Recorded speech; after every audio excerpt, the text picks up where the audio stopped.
Manchester City have beaten Manchester United by 3-1 in the Manchester derby, but was it as easy as it seems? No, not really.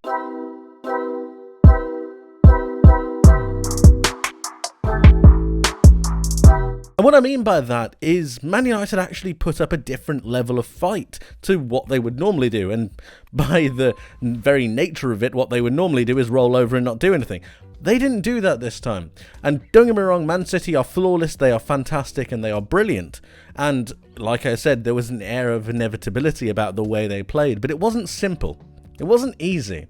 And in a certain way, I think more credit needs to be given to Man United for making that happen. So if we have a look at the attacking momentum bar to begin with, I was just quite impressed by the way that United set up. We'll get to that in just a moment. But even against the run of play, it wasn't really down to United's attacking force that got them the goal. It was out of a flash of brilliance, and even the few moments that they had, they weren't really able to make too many clear-cut opportunities. So it wasn't through attack that Man United managed to really get something out of this game, or even attempt to get something out of this game. No, it was through something a bit different. It was through their defensive setup and makeup. And if we have a look at the starting lineups, we'll go on to Man City a little bit later. But to start with Man United, because this is what made the game so interesting for a good 60 minutes, is the way they set up. And they actually set up in the way that we thought they would. If you watched my preview for the game, I implore you to check out the previews whenever you can. But we saw that they set up without a striker, without a main person. They had Bruno Fernandes, Scott McTominay as almost two strikers or two midfielders dropping back, a double false nine, if you will. You got Kobe Mainoo and Casemiro as the two holding midfielders, and they created a box. They pushed out Marcus Rashford over to the left-hand side, Alejandro Garnacho over to the right, and they stayed very compact. They stayed within the width of the penalty area. And if we just take a look at the average positions, that's exactly what they did. I want you to notice how compact they are right here. And that is what made Man United so difficult to break down for Man City. Not only did they shuffle from left to right so well, but they also made sure that the middle of the pitch was extremely compact and condensed. And this was a form of what Chelsea did against City, which to a certain extent worked.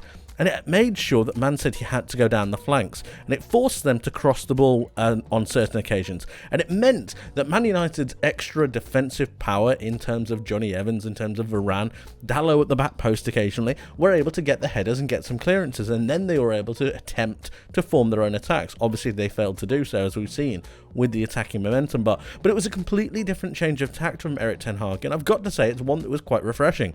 I was refreshed to see the fact that they were taking a more defensive approach, making sure that they didn't let any players in between the lines, stopping Kevin De Bruyne from really floating around with the ball in and around the penalty area, pushing him out into these wider areas, making it a little bit more difficult for Man City to create goal-scoring opportunities. And overall, I thought they did a pretty good job of it. Now, there is a problem that comes with that, and that's the fact that you're playing against Manchester City. They obviously set up in their standard 4-3-3 or a 4-2-3-1, pushing John Stones forward into a more central midfield role. Man City actually had so much of the ball, it eventually came up 3 at the back for the most part. Rodri, I thought, was fantastic in making sure he distributed the ball properly. Phil Foden obviously gets both of the main goals that are going to be talked about, and that was a credit to him. 2 brilliantly taken goals. But it was the way that Manchester City worked this United side that really broke them down. We'll go into that as well. If we see from the positions that Man City took up, Kyle Walker is in particular on this right-hand side, obviously to be able to deal with the pace and power of Marcus Rashford, who, if we're honest, did not have a great game. Nathan Ake struggled against Alejandro Garnacho on certain occasions, but I thought he dealt with it for the most part pretty well. And then we see Phil Foden out on this right-hand side for Man City. He's drifting inside quite a lot, and that's because Man United allowed him to. They weren't touch tight, they weren't aggressive, but it meant that the line that they held stopped Man City from really penetrating the opposition penalty area.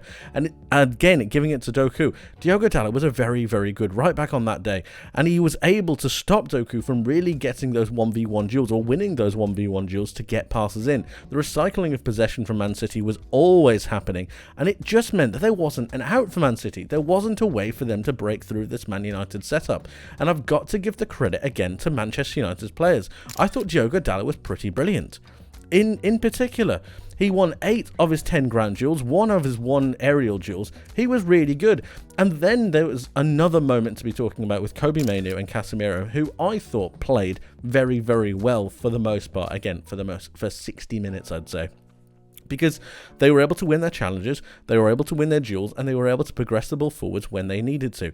And 7 out of 10 ground duels won for Casemiro, I should say. 2 out of his 3 aerial duels. Kobe Mainu was very, very similar, winning his duels. 4 out of his 4 ground duels won.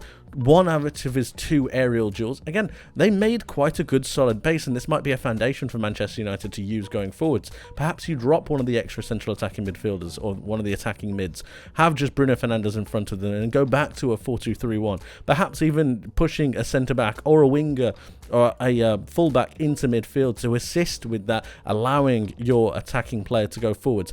I think it's a Pep-like system that needs to be looked at, because it's clearly helped Manchester United to be a bit more defensively resolute. As for Man City, how did they break them down? Well, it was through sheer pressure. It was just through tenacity, recycling of possession, and the continuous need to drive through the play and through the pitch. I thought Kevin De Bruyne actually had quite a quiet game, even though he was really quite good, if that makes sense. I didn't think he created all too much. There were a couple of opportunities, but he was nullified for the most part, and I thought that that's down to the way that Man United set up. Obviously, they got tired. They stopped getting outballs. One of the main problems with this Manchester United system is you're relying so much on Marcus Rashford and Alejandro Garnacho to work back and help out with Lindelof and Dalot, that it hurts a lot of the time to be able to then get back up the pitch. And when you're the only sole players trying to make that difference, trying to make those penetrating runs, it is difficult for them to really make the most of those challenges. Overall, I thought Man United did a pretty good job. I know a lot of the plaudits will go to Man City, and rightly so. I mean, the stats are just hilariously in Man City's favour. But I thought Man United posed a different problem against Man City. And it was a problem, for the most part, that they struggled to deal with. Erling Haaland should have scored a goal, and it should have gone in at 1-1 to the second half. But overall, I was actually quite impressed with the different setup that Man United put up, and I was also impressed with the way that Phil Foden managed to drift in towards the other side of the pitch to get his second goal. The first goal was a piece of genius, but overall it required a piece of genius because of the defensive setup that Man United had.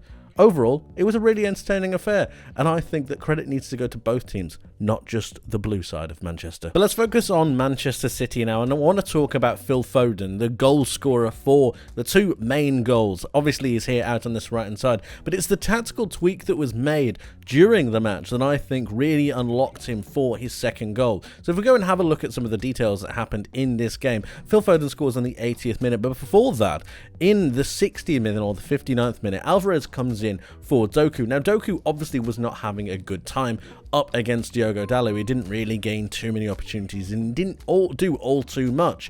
But what happened was that Alvarez came through into the centre of the pitch, and this meant Bernardo Silva moved over to this left-hand side. Now, occasionally, he would swap around with Phil Foden, which means that Foden went onto this left-hand side, Bernardo Silva went onto this right, and it swapped wings. What also happened is that Camboila came on for Manchester United instead of Diogo Dalot, who moved over to the left-hand side. This is all crucial information because of the spacing in between Diogo Dalot or Camboila on this right-hand side and Rafa Varane.